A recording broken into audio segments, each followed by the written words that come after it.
Hello and welcome back to the Morens academy. तो चलिए शुरू करते हैं हम एसएसटी पैडागोजी के क्वेश्चंस। तो फर्स्ट क्वेश्चन है असर्शन और रीजन का।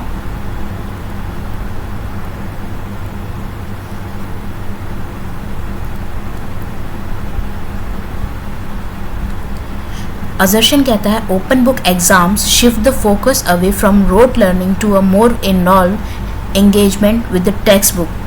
Reason: open book exams reduce the burden of a student as they don't need to prepare for the exam beforehand. अभी कथन में कहता है खुली पुस्तक परीक्षा रटकर सीखने से हटकर किताबों के साथ संबंध स्थापित करने पर केंद्रित होती है। कारण है खुली पुस्तक परीक्षा विद्यार्थियों का भार कम करती है क्योंकि इससे उन्हें परीक्षा की तैयारी पहले से नहीं करनी पड़ती। देखो, सबसे पहले हम ओपन बुक एग्जाम्स के बारे में जानते हैं। ओपन बुक एग्ज़ाम ऐसा एग्ज़ाम होता है जिसमें स्टूडेंट्स को अपने साथ एग्ज़ाम में बुक ले जाना और साथ में रखना अलाउड होता है। ठीक है, इसमें बच्चा क्या होता है, अगर किसी क्वेश्चन पर उसको डिफ़िकल्टी फील होती है या किसी क्वेश्चन पर वो फंसता है तो वो बुक में जाकर उस कॉन्सेप्ट को वापस देख सकता है। ठीक है, अब इसका मतलब ये नहीं है कि बच्चा जो है वो बुक में से एग्जैक्ट उसने चीज़ें देखी और एग्जैक्ट वो उसका आंसर दे देगा। नहीं, बच्चे को वे में एक अपने एक्सपीरियंस के बेस पर अपने क्रिएटिव ढंग से आंसर राइटिंग लिखनी होती है। ठीक है, तो सबसे पहले इसमें क्या है कि क्रिएटिव आंसर राइटिंग होती है।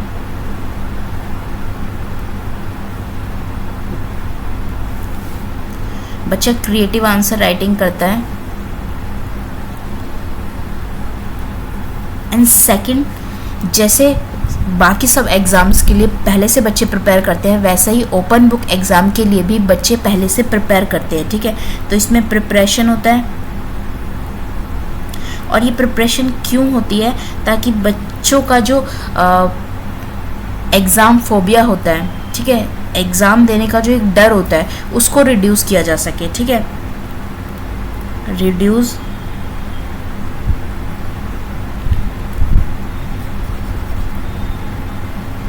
तो ये क्या करता है, रिड्यूस करता है एग्ज़ाम फोबिया।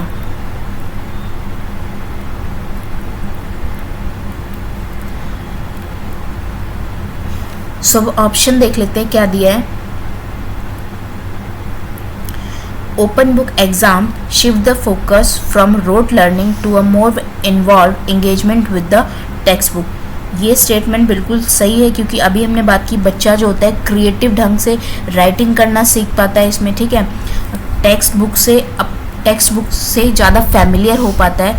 तो जब क्रिएटिव राइटिंग की बात है तो वहाँ पर रोट लर्निंग नहीं होती। ठीक है, तो ये ऑप्शन बिल्कुल करेक्ट है। Open book exams reduce the burden of student, ये बिल्कुल करेक्ट है। As they don't need to prepare for the exam beforehand. बच्चों को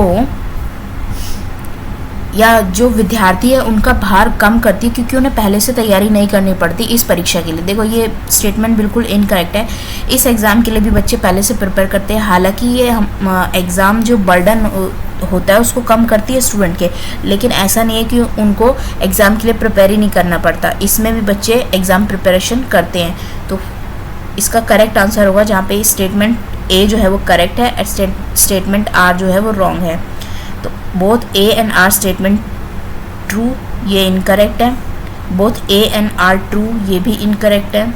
ओनली ए इज़ ट्रू, ये करेक्ट आंसर हो जाएगा। नेक्स्ट क्वेश्चन देखते हैं।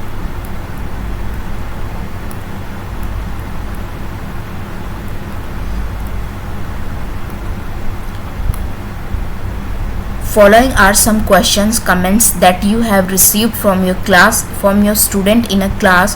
Which questions reflect the student's ability to critically look at the issue of poverty and equality?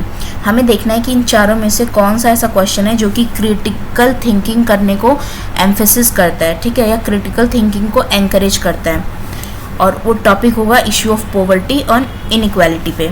So first option है, Y is it that luxury cars and beggars can be can both be seen at the traffic signal. Second is, why can't poor people work harder to improve their lives? When will India become developed and get rid of poverty? Fourth is, why does government give free food to the poor? Won't it make them lazy? निम्नलिखित प्रश्न टिप्पणी आपने अपनी एक कक्षा के विद्यार्थियों से प्राप्त की। इनमें कौन सा प्रश्न विद्यार्थियों की गरीबी और असमानता के मुद्दों पर आलोचनात्मक दृष्टि को प्रतिबिंबित करता है? पहला, ऐसा क्यों है कि विलासकारें और भिखारी दोनों को हम ट्रैफिक सिग्नल पर देख पाते हैं? सेकंड, गरीब लोग अपनी जीवन स्थिति को सुधारने के लिए और अधिक मेहनत क्यों नहीं करते? भारत कब विकसित होगा और गरीबी से मुक्त होगा? सरकार गरीबों को मुफ्त सामान क्यों देती है? क्या ऐसा करने से ये उनमें लेजीनेस या आलसी को बढ़ावा नहीं देता?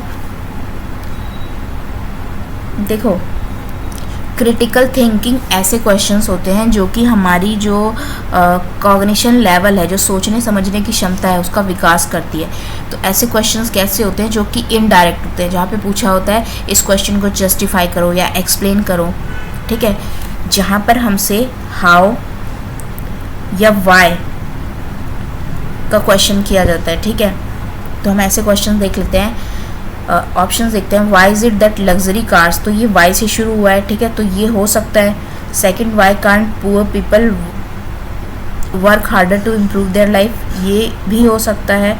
When did India become develop and get rid of poverty, इसमें पूछा है कि इंडिया कब डेवलप हुई। तो ये एक तरह का रोड लर्निंग का क्वेश्चन है, ठीक है। बच्चे ने सन या ईयर को याद किया और उसने झटके में आंसर दे दिया, ठीक है। तो ये एक तरह की क्रिटिकल थिंकिंग नहीं हुई, यहाँ पे कुछ बच्चों को नया नहीं सोचना पड़ रहा, ठीक है। तो ये इनकरेक्ट हो जाएगा। Why does the government give free food to the poor, यहाँ पे भी वाई का क्वेश्चन पूछा है, तो ये भी क्रिटिकल थिंकिंग का होगा। देखो फोर्थ ऑप्शन में देखो, यहाँ पर क्रिटिकल थिंकिंग तो है, पर यहाँ पे टॉपिक, अगर हम बात करें टॉपिक से रिलेटेड की, तो यहाँ पर सिर्फ पॉवर्टी को दिखाया गया है, इनइक्वालिटी को नहीं। जबकि हमें issue of poverty and equality दोनों के टॉपिक को देखना है, तो ये इनकरेक्ट हो जाएगा। Why can't poor people work harder to improve their life, यहाँ पे भी पुअर पीपल की बात की गई है, इनइक्वालिटी की नहीं, तो ये भी इनकरेक्ट ऑप्शन हो जाएगा। फर्स्ट ऑप्शन में बात की गई है why is it that luxury cars and beggars, देखो एक साइड यहाँ पर बात की गई है ऐसी सोसाइटी जिसको पूरी अपॉर्चुनिटी है, हर फैसिलिटी है, ठीक है, जो विलासितापूर्ण जीवन जी रहे हैं, और दूसरी तरफ बैगर जिनको किसी टाइप की फैसिलिटी नहीं है और इक्वल अपॉर्चुनिटीज़ भी नहीं है। तो ये इनइक्वालिटी की भी बात कर रहा है, और दूसरी साइड यहाँ पर बैगर की कंडीशन या सिचुएशन को दिखाते हुए बात की गई है पॉवर्टी की। तो ये करेक्ट ऑप्शन होगा, और वाई में पूछ रहा है तो ये क्रिटिकली थिंकिंग को भी एनकरेज करता है, तो इसका करेक्ट आंसर हो जाएगा option number first. Next question देखते हैं।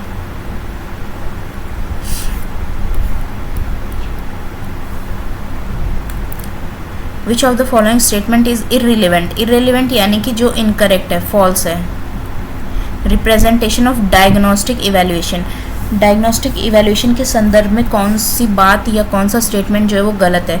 They are used for comparing the learning achievements of all the student in class, they are conducted during the instructional process, they help to identify learning difficulty, they are usually followed by remedial classes। निम्नलिखित में से कौन सा कथन नैदानिक मूल्यांकन का असंगत चित्रण है। इनका उपयोग कक्षा के सभी विद्यार्थियों द्वारा सीखी गई उपलब्धियों की तुलना करने के लिए किया जाता है। इनका संचालन शिक्षा प्रक्रिया के दौरान किया जाता है। यह सीखने में आने वाली परेशानियों की पहचान करता है। यह प्राय उपचारिक कक्षाओं के बाद किया जाता है। देखो डायग्नोस्टिक टेस्ट या इवैल्यूएशन ऐसा इवैल्यूएशन होता है जो कि टीचिंग लर्निंग प्रोसेस के दौरान चलता है, और ये बेसिकली क्यों कंडक्ट कराया जाता है, ताकि स्टूडेंट्स की लर्निंग डिफ़िकल्टीज़ को आइडेंटिफाई किया जा सके कि बच्चे को कहाँ कौन से टॉपिक समझने में दिक्कत आ रही है, फिर उसके अकॉर्डिंग उसकी उस डिफ़िकल्टीज़ को दूर किया जा सके एक्स्ट्रा क्लासेस देकर, या फिर उसको रेमेडियल क्लासेस उपचारिक क्लासेस देकर, ठीक है। तो हम फर्स्ट स्टेटमेंट में देखते हैं, they are used for comparing the learning achievement. देखो डायग्नोस्टिक इवैल्यूएशन का पर्पस स्टूडेंट की अचीवमेंट्स का कंपेयर करना नहीं होता है, बल्कि उसकी समस्या को आइडेंटिफाई करके उस समस्या का समाधान करने से होता है। They are conducted during the instructional process. Instructional मतलब टीचिंग लर्निंग प्रोसेस। बिल्कुल ये इवैल्यूएशन टीचिंग लर्निंग प्रोसेस के ड्यूरिंग होता है, ठीक है। They help to identify the learning difficulty, ये स्टेटमेंट भी बिल्कुल करेक्ट है। They are usually followed by remedial class, ये स्टेटमेंट भी सही है कि डायग्नोस्टिक के बाद रेमेडियल क्लासेस होती हैं, ठीक है। तो इसका जो हमें फॉल्स यानी कि गलत ऑप्शन ढूंढना है वो है फर्स्ट गलत है, और जो गलत है वही हमारा आंसर हो जाएगा। तो इसका करेक्ट आंसर होगा फर्स्ट। देखो हिंदी फोर्थ वाले ऑप्शन में हिंदी में क्या दे रखा है, ये इसका गलत ट्रांसलेशन है। यह प्राय औपचारिक कक्षाओं के बाद होता है, ठीक है। तो ये स्टेटमेंट इसका फोर्थ का बल्कि ये होना चाहिए था कि जो डायग्नोस्टिक इवैल्यूएशन है उसके बाद औपचारिक कक्षाएं होती हैं, ठीक है। ये थोड़ा गलत प्रिंट हो गया है। सो इसका करेक्ट ऑप्शन होगा, करेक्ट आंसर होगा option number first. Next question देखते हैं। At which stage of the school education as per NCF 2005 are social science topics independently introduce to the students in text book. Question कहता है कि NCF 2005 के according स्कूली शिक्षा स्तर पर सामाजिक विज्ञान के जो सब्जेक्ट होते हैं उनको स्वतंत्र रूप से कब पढ़ाना चाहिए पाठ्य पुस्तकों के थ्रू। तो देखो जब बच्चा प्राइमरी स्टेज पर होता है यानी 1 to 5th होता है, तब उसको EVS की फॉर्म में EVS सब्जेक्ट के थ्रू सोशल साइंस को पढ़ाया जाता है, ठीक है। लेकिन जैसे ही बच्चा हायर एजुकेशन में जाता है तो उसके हिस्ट्री की अलग बुक हो जाती है, जियोग्राफी की अलग एक बुक हो जाती है, ठीक है। तो वो इंडिपेंडेंटली तरीके से उसको इंट्रोड्यूस किया जा रहा है सोशल साइंस, ठीक है। तो क्या वो अपर प्राइमरी स्टेज पे पढ़ाया जाता है? सेकेंडरी स्टेज होती है 9 to 10। हायर सेकेंडरी स्टेज पे पढ़ाई जाती है यानी 11th-12th में, या फिर upper primary stage 6 to 10th में। देखो सोशल साइंस को इंडिपेंडेंटली इंट्रोड्यूस किया जाने लगता है 6 क्लास से, ठीक है।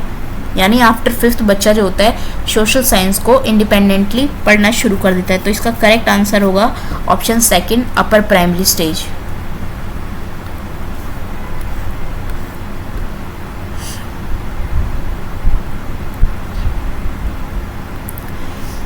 For teaching which of the following topics a tree chart would be best suited? To give summary of reign of a ruler. Second, to illustrate the hierarchy of historical event in a particular era such as a war, revolution or social movement.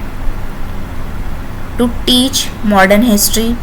Distribution of a demographic variables such as age, gender, race etcetera. किस विषय शिक्षण के लिए tree chart अति उपयुक्त रहेगा?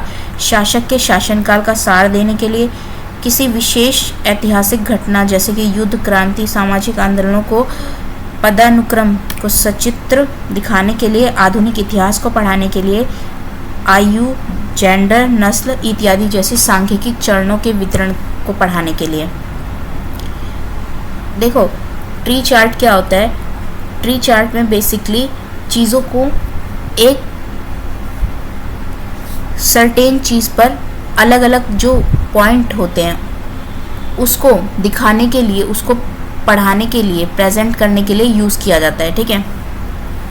तो अगर हम बात करें किसी रूलर के जो शासनकाल है उसकी समरी देने के लिए, तो देखो समरी जो होती है वो बहुत ही वाइड जगह लेती है, ठीक है। जबकि जो ट्री चार्ट है वो बहुत ही कम जगह में चीज़ों को एक्सप्लेन करने के लिए, अट्रैक्टिव ढंग से बताने के लिए यूज़ की जाती है, ठीक है।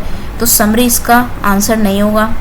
To illustrate the hierarchy of historical event, जैसे वॉर को दिखाने के लिए, रिवॉल्यूशन को दिखाने के लिए, सोशल मूवमेंट को दिखाने के लिए।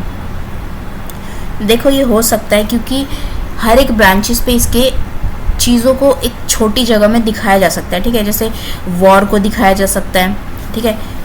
रिवॉल्यूशन को दिखाया जा सकता है कि कोई पर्टिकुलर रिवॉल्यूशन है, जैसे कोई क्रांति, हरित क्रांति जो है कब हुई, ठीक है, उसका शॉर्ट नोट कि ये इस ईयर में हुई, किसने स्टार्ट की, ये सारी चीज़ें एक एक ब्रांच पे अलग अलग दिखाई जा सकती है। ऐसे अलग अलग वॉर्स को भी दिखाया जा सकता है ब्रांच के थ्रू, ठीक है। तो ये इसका ऑप्शन हो सकता है। टू टीच मॉडर्न हिस्ट्री, देखो ट्री चार्ट के थ्रू मॉडर्न हिस्ट्री को पढ़ाना इम्पॉसिबल है, क्योंकि मॉडर्न हिस्ट्री अपने आप में ही बहुत ब्रॉड है, तो इसको बहुत छोटी जगह पे दिखाना इम्पॉसिबल है एक लिमिटेड एरिया में।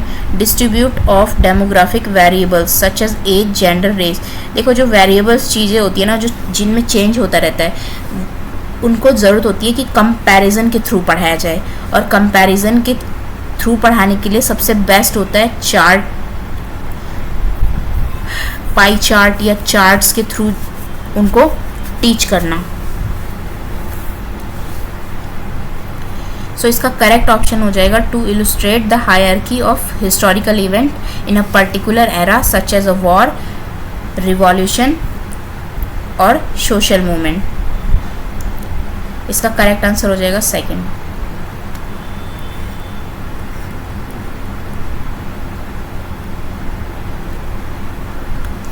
Which of the following resources strategies can make a social science classroom inclusive? अब यहाँ पे इंक्लूजन की बात हो रही है। इंक्लूजन का मतलब होता है कि हर एस्पेक्ट को, हर चीज़ को इन्वॉल्व करना, ठीक है। सो ऑप्शंस देखते हैं। Display of stories and photos of people from various communities and regions. Second, teaching only dominant view of society. Third is avoiding examples from immediate environment. Encourage only answer from text book. सामाजिक विज्ञान की कक्षा को समावेशी बनाने के लिए क्या किया जाता है? विभिन्न समुदाय और क्षेत्र के लोगों की कहानी और तस्वीरों का प्रदर्शन करना। केवल समाज के प्रभुत्व विचारों को सिखाना। आसपास के उदाहरणों से बचना। केवल पाठ्य पुस्तकों से उत्तर देने के लिए प्रोत्साहन देना। देखो फर्स्ट ऑप्शन कहता है कि सोसाइटी के अलग अलग क्षेत्र के, अलग अलग कम्युनिटी के लोगों की स्टोरीज़ को और उनकी फ़ोटोज़ को साझा करना, उनको दिखाना। इससे क्या होता है, अलग अलग सोसाइटी के जो एक्सपीरियंसेस होते हैं, उनके जो थॉट्स होते हैं, उनका इंक्लूज़न हो पाता है, ठीक है। तो ये करेक्ट हो सकता है क्योंकि इसमें वैरायटी है, ठीक है। और इंक्लूज़न जो होती है वो वैरायटी मांगती है, एक से अधिक चीज़ों की डिमांड करता है इंक्लूज़न, ठीक है। सेकेंड ऑप्शन है टीचिंग ओनली डोमिनेंट व्यू।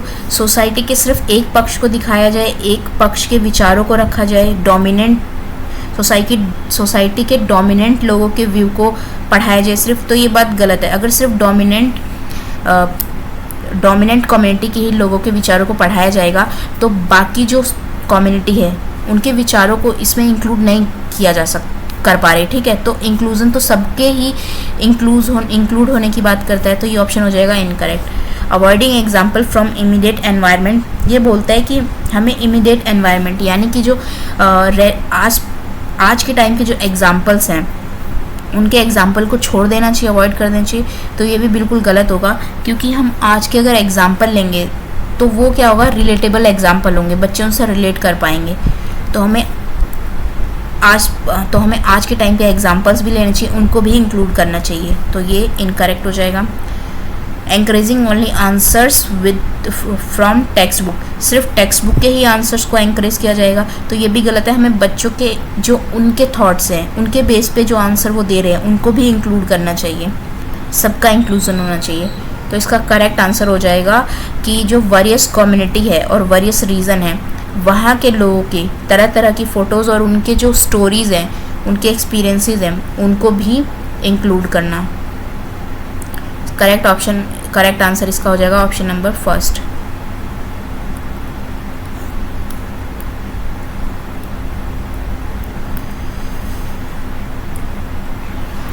अगर सेशन समझ में आया हो तो वीडियो को लाइक कीजिए, शेयर कीजिए एंड चैनल को सब्सक्राइब कीजिए।